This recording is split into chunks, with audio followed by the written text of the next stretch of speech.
Well,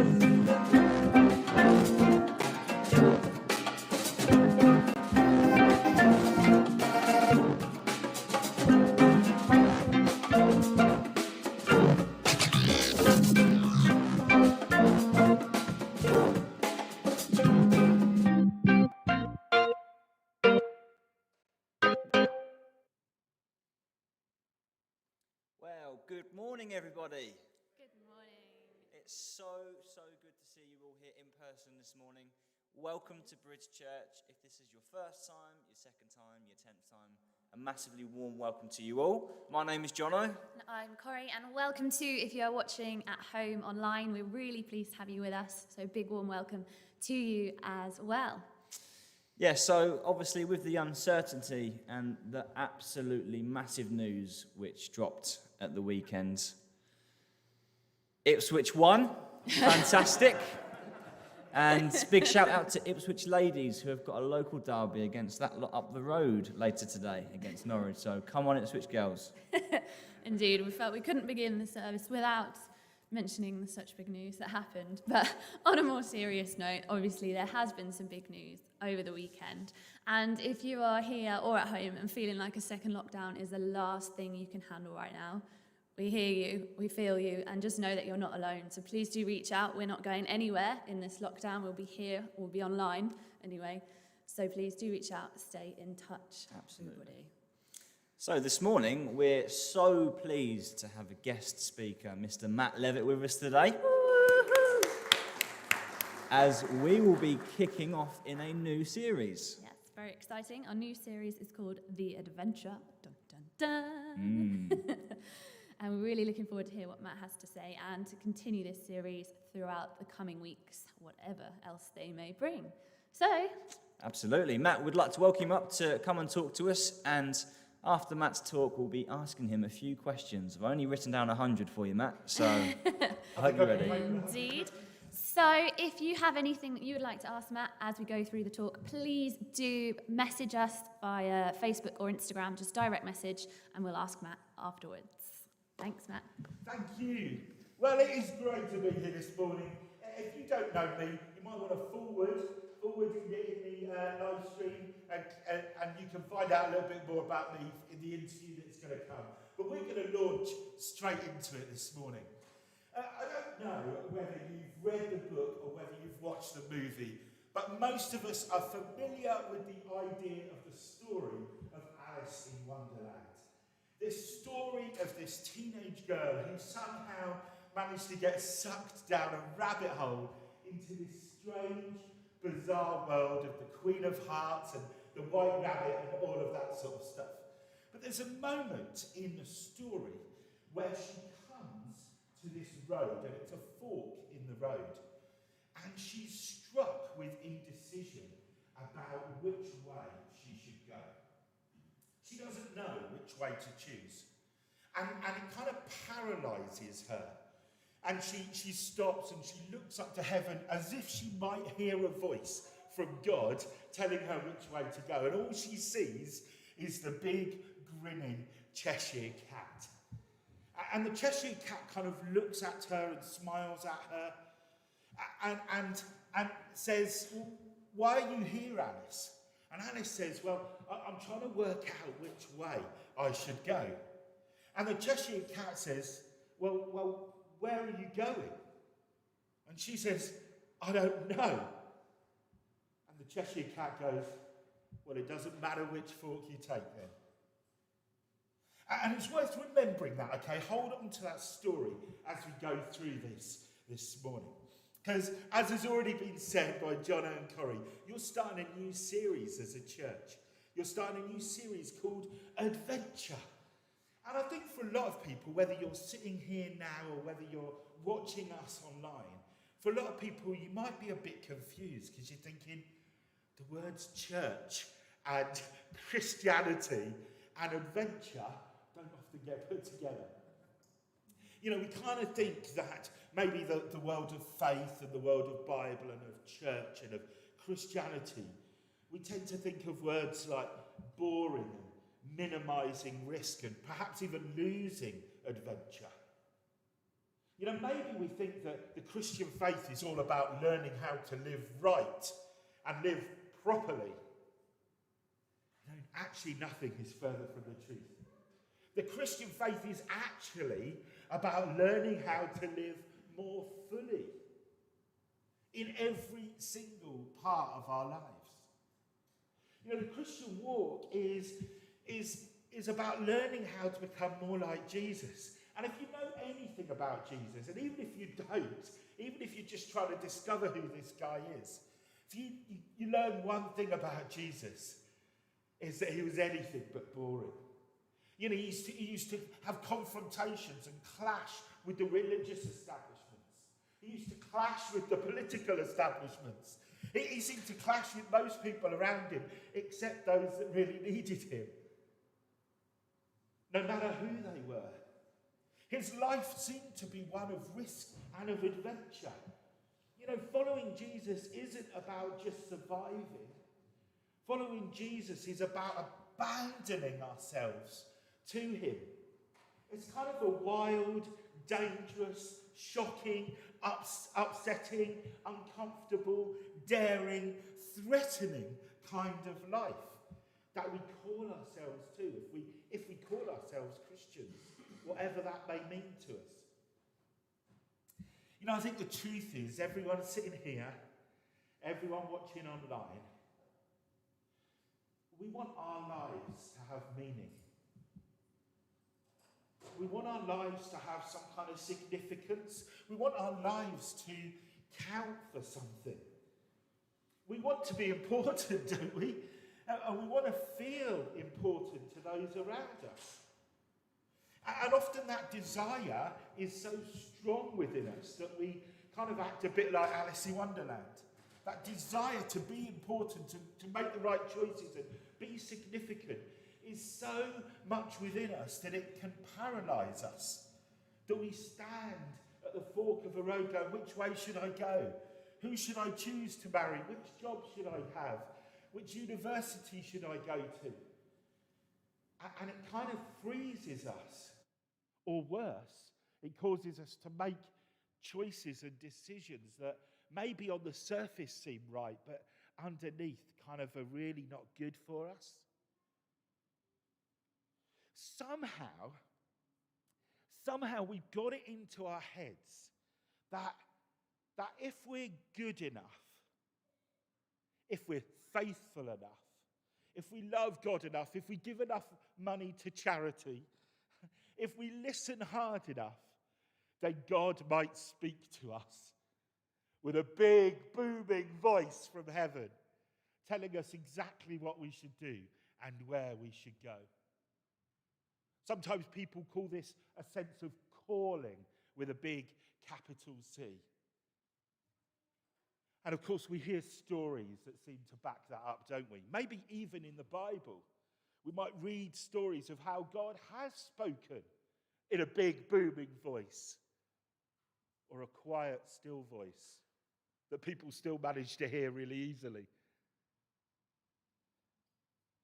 And we think of those stories of the famous characters that we might have heard of. And they seem so sure and certain about what they're meant to do and where they're meant to go. And we kind of feel a bit second place. Only wishing that we hoped we were quite as faithful and faith-filled as they were. The truth is, I myself am a bit cautious about that idea. I'm not sure God speaks to many of us like that. Not because God can't, of course he does. Of course, on occasion, God does speak like that. And on occasion, God does guide us and call us with a big capital C. But it seems to me that the culture we live in, the world we live in, is already consumed with the idea that it's all about me. I'm the most important in this scenario. I'm the most important one in this story. The whole world is meant to be revolving around me. That's what our culture seems to say to us.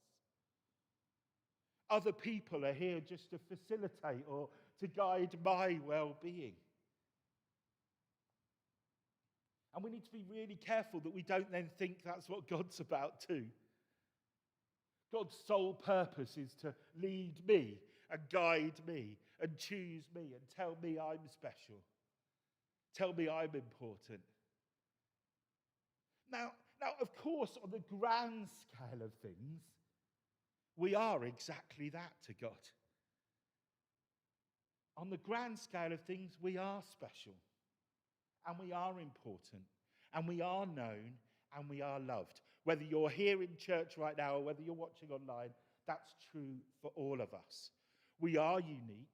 And we are special. And we are important.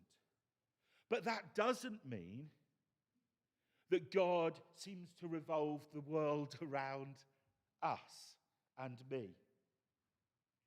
You know, the truth is, at the heart of being a Christian is a calling which isn't a large capital C, but it's a small, insignificant C calling.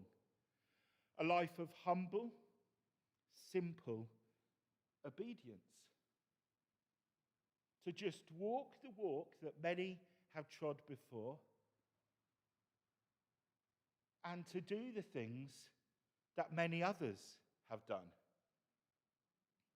As individual Christians here now, and as a church, I believe our calling is to live out our faith wherever we find ourselves right now.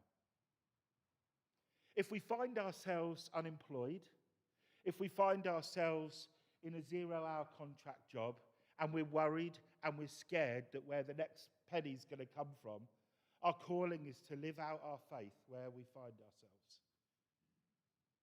If we find ourselves in a marriage where we're struggling to understand why we married them in the first place, our calling is to live out our faith where we find ourselves right now. Teachers, dentists, marketing specialists, students, pupils, cleaners, bankers, checkout assistants, and 101 other places we find ourselves. Our calling is to live out our faith where we find ourselves. You know what? I'm convinced that God is less bothered about what job we do than how we do the job we find ourselves in. Our calling is to live out our lives with love and with joy and with peace and with patience and kindness and goodness and gentleness and faithfulness and self-control. Learning to love our neighbour as much as we can, while maybe we want to strangle them at times. There's a story, as I begin to close, there's this story in the Bible about this guy called Micah. Now, Micah wasn't a special guy. He wasn't somebody who God spoke to in a loud voice. We don't know anything about him, really. He's just a normal guy from an unknown sort of village about 20 miles south of Jerusalem. And he's there, and all around him are people who are trying to make God hear them. You know, they're sacrificing and they're shouting and they're praying and they're screaming and they're crying. And they say, God, notice me, God, notice me. And Micah stands up and he says this. He says, what does God want of us? A bit of a rhetorical question. But maybe it's a question you're asking too. And maybe it's a question that you're asking too. He says, what does God want of us?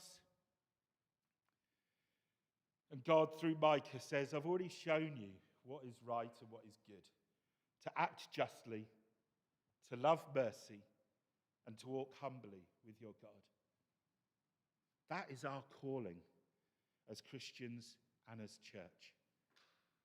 And you need to work out exactly what that might mean in your life. What does it mean for us to act justly right now in a world of COVID and in a world of turmoil and upheaval? What does it mean for us to act justly when we hear that there are pupils not getting food during during holiday times? You know, what does it mean for us as church and as Christians to act justly in those places? What does it mean for us to love mercy?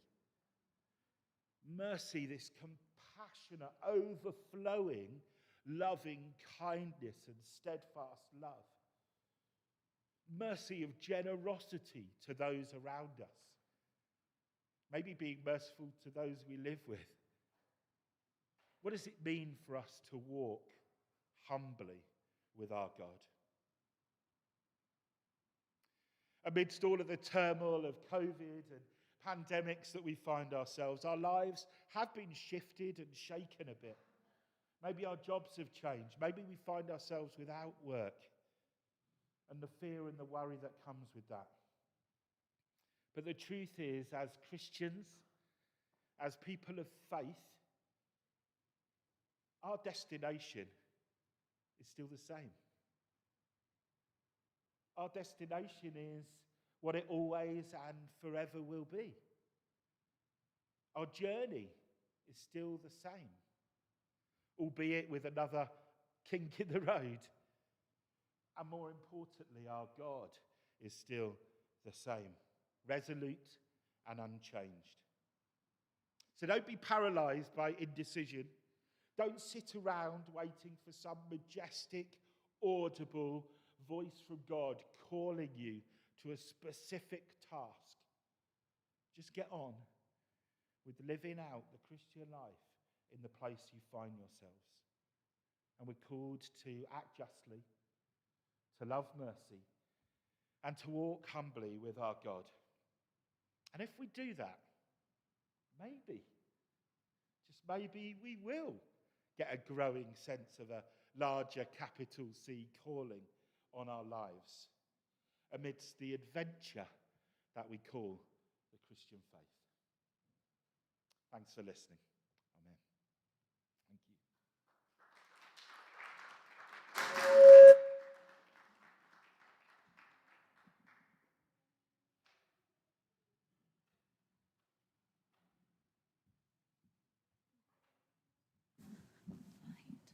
Thank you so much, Matt. That was really interesting and really timely for today as well. I think. you. Right, I'm going to get my questions up. Yeah. I'm not good with the Oh dear, technology. it's getting serious now. Better off with a piece of paper, me. Okay. So, first of all, could you tell us a little bit about yourself, like where you grew up, that kind of thing? Yeah, okay, yeah. So my name's Matt. I was born in Cornwall, actually, lived down in Cornwall. And then as a family, we moved up to the home counties, to Buckinghamshire. So when I was about 12, 13, and then kind of right through my teenage years, I lived in Buckinghamshire, and then moved to Suffolk after I finished at Bible college when I was about 21, 22, and I've lived in Suffolk ever since. So yeah. Fantastic. So can you also tell us a little bit about your faith story as well? Yeah, I mean, I could make it last forever. I won't. But I didn't really grow up in a Christian family, perhaps as we would understand it. We went to church at Christmas and Easter, but I didn't really understand any of it at all. And I can clearly remember the time. I was about 16 years old, and I went to a party on a Friday night, and I met a girl there, and she was a girl I quite fancied, and I asked her out, and she said no. I know. I was like, how could she say no to this? Right? She said no, but then she said these weird words. She said, I'm a Christian and you're not. And that kind of blew my mind a little bit. I didn't know what a Christian was. I thought it was just somebody who went to church. So I turned to her and said, all right, then I'll become a Christian. Right? I did, just like that. And she laughed at me. She said, no, she said, you've got to come to church. And she said, you've got to learn about who Jesus is. And I was like, well, all right then. I mean, it was like the easiest thing ever for her. And she was really shocked. She was like, it can't be this easy. Anyway, I turned up at church, like the local Anglican church, the next week. And I turned up in my suit and tie, because I thought that's what you had to wear. Love right? And I turned up and I kind of sat down, and I didn't get a word of it. I didn't understand any of it. I didn't get what they were reading from this book. I didn't understand the words they were using. I stood up when everyone else sat down, and I sat down when everyone else stood up. And I was a nightmare to that church, I really was. I didn't believe a word of it, but I kept going, because this girl, I went to missionary prayer meetings, I went to Bible studies, I went to everything. I had 3 fake conversions where I pretended to become a Christian. And just so that I get to go out with this girl, right? And in fact, once I took pepper in my pocket, and I rubbed pepper in my eyes to make myself cry after the bloke had spoken at the front, because I thought, she'll really be convinced now I'm crying. Right? And, but she wasn't. And I kept going. And you know what? That church didn't understand me. I caused them loads of problems. But you know, when the offering went round, I took money out and put an IOU in sometimes. It genuinely happened. Because the vicar at the front said, he said the offering was for the poor people of the parish. I was like, well, I haven't got any money. Yeah. So I thought it was for me, genuinely. I let a stick bomb off in church once. It was so bad, they had to abandon the service halfway through. So halfway through, the vicar stood up and said, right, we're cancelling church. I mean, you know how bad it would have to be for that to happen. Anyway, so I just kept, but the church loved me into the kingdom, really. I was at a time in my life where my parents had divorced. You know, everything was in turmoil for me. And church was this place where they just kept loving me. And I didn't believe anything that they were talking about, but I kept asking questions. And I knew it was about this guy, Jesus. I'd figured that much. That if Jesus was who he says he was, and if he did the things that were said about him, then this was a game changer. My life needed to change. And so I actually did some investigation. I read books, I studied, asked questions. I read the whole Bible before I was a Christian. Just trying to get I understood pretty much none of it, if I'm honest. But I did it because I wanted to learn who this guy Jesus was. And then we were on a youth group holiday and we were singing a worship song. And I suddenly realised that what I was singing, I believed. And literally the week before, if you'd asked me, no, I didn't believe a word of it.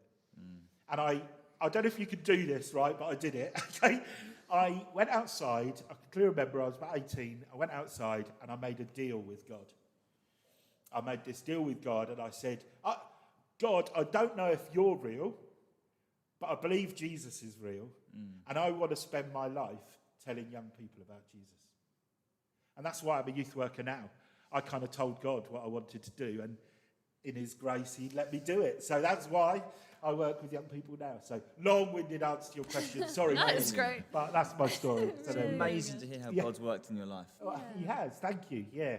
And not because of what I've done, but because of who he is. It's amazing. And who the church is. Never underestimate the power of a living, loving church. That's really encouraging to hear. So something you just said kind of segues us on to the next question. Could you tell us a little bit about your role now? So where you've got to? So for years, really, most of my work in life, I've worked for churches as a youth worker, kind of discipling. What that means is kind of helping along young people to live out this Christian life. What does it mean to be a Christian as a young person? And so I've done that for quite a few years. And then about 2 or 3 years ago, I started working for the Anglican Church here in Suffolk. And really my job is to try and help churches understand the importance of helping young people be Christians. Because most churches, whilst they may want young people to be involved, they struggle to know how. And they struggle to know the things that they can put in place and the things that are important to young people. You know, well, for instance, you know, there's no magic answer, but you know, I'd be challenging churches to say, have you got Wi-Fi? Because for young people, Wi-Fi is so important. You know, it's things like that, just helping them to see some of the keys, some of the things that can help them. So right across Suffolk, there's 455 odd Anglican churches. Good number. Yeah, not odd Anglican churches, but 455 odd Anglican churches, and across Suffolk. And my job is to try and help them, if they want to be helped, about how to kind of do youth work. Really, that sounds so interesting. No, yeah, really it's exciting, challenging, but exciting. Yeah, I love it. We've currently got Wi-Fi. Yes, we do. It's not all about Wi-Fi. There's other things you have to do too. But it's the first tick, though, right? It is. And actually, as I was saying in the talk earlier, we all want to feel special. We all want to feel unique. We all want to feel loved. And if young people walk into a space and they feel loved and they feel connected with and they feel that they're important and that their voice matters, you know, you've gone a long way to creating young people in churches who want to live for Jesus. Amazing. And that's, Absolutely. you know, a lot of what we're passionate about as a church. Fantastic. So, so going back to your talk, we've had a message in from Caroline here. Yeah. She asks, how do you know when it is God speaking and when it's just your imagination? Yeah, you know, Really good question. It's a brilliant question. I'm perhaps going to answer it a little bit later as we go on. But for me, I have to say I don't know. I don't know, because I can get confused, and it can be my imagination or my brain. So what I tend to do, and I think this would be good advice, is I go back to the Bible, and I kind of read through the Bible, and does what the Bible say match up with what I'm thinking it might be? So, for instance, if I thought, oh, you know, God wants me to go and, you know, punch Jono right now, right? I'd be like, I'd go check, kind of, does the Bible seem to match up with that? And it doesn't. So that would be a bigger warning bell in my mind. Like, Yeah. I'm not too sure about that one. Then I talk. I'm glad about that. Yeah, I talk to other kind of godly Christian friends of mine and say, I'm thinking this. Does that match up? Perhaps ask them to pray, because I believe in the power of prayer, and ask them to pray and help. So I don't think it's a case of always, oh, I know. You know, I've been a Christian for, 30 odd years, and, you know, I've got it wrong as many times as I've got it right, if not more. But once I've gone through the Bible, and once I've gone through perhaps some friends and some wise people around me, I look and go, you know, what's the harm if I do step this way? What's the harm if I do take that fork in the road instead of that fork in the road? See if there's any potential consequences to my action. You know, if it's a really big, life-changing, world-shattering decision, it perhaps needs some more thought and debate and decision than if it's just... And I go, well, is there any harm? You know, walking along the street and there's someone homeless asking for some money, and is it God's will that I give them some money? Well, you know, what's the harm if I do? You know, so and then that point, I just go with it. I just do it. So I know I haven't answered Caroline's question kind of dramatically. There's not this 1, 2, 3, 4, 5 step to exactly finding out. But I also know the more time I spend with God, the more I love God, the more I live for God, the more I make life choices for God, the more I seem to sense, and that's the Holy Spirit in my life, I seem to sense what he wants from me. But don't sit there thinking Matt's got it all sorted, because he hasn't. Really good answer, though. Thank you. Thank you. So another question here on Facebook. So is a calling to be a dustman or a shop worker just as important as a calling to be a prime minister or a priest? I would say absolutely, without a shadow of a doubt. And I would be saying, I'd go more than that. If you are, to use those examples, a dustman, and you are being the best dustman you can be, being kind and compassionate to the people you meet, you know, you may be the only person that somebody meets in the street. Could be an old lady living in a house, and the refuse collector, once a week, may be the only person she meets. And if you smile, and if you're happy, and if you go out of your way for her, and if you live out that calling where you are right now for God, as opposed to a prime minister who's working for themselves, who's, you know, ignoring God and ignoring people, do you know what? I know who God loves the most at that point. Yeah. Yeah, that is. So thinking of church now, sort of a slightly bigger aspect on the topics you've been speaking about this morning, what do you think God is calling to the church to do in the current time? Because as you alluded to, our lives have shifted. They have been shaken up a bit. Now, I do think, so don't hear me wrong here, I do think the church needs to be getting involved. I think the church needs to get their hands messy.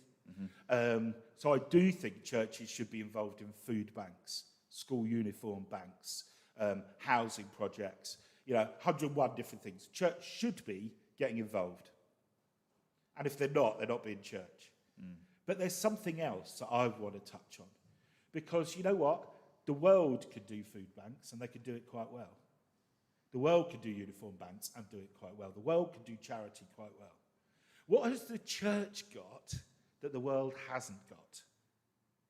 And at the moment, I think the church has hope. The church has hope and it has joy. Biblical joy is kind of being joyful in every circumstance. So those twin tracks of hope and joy, the church should have. In these times where people are fearful and they're anxious, how do we show them hope?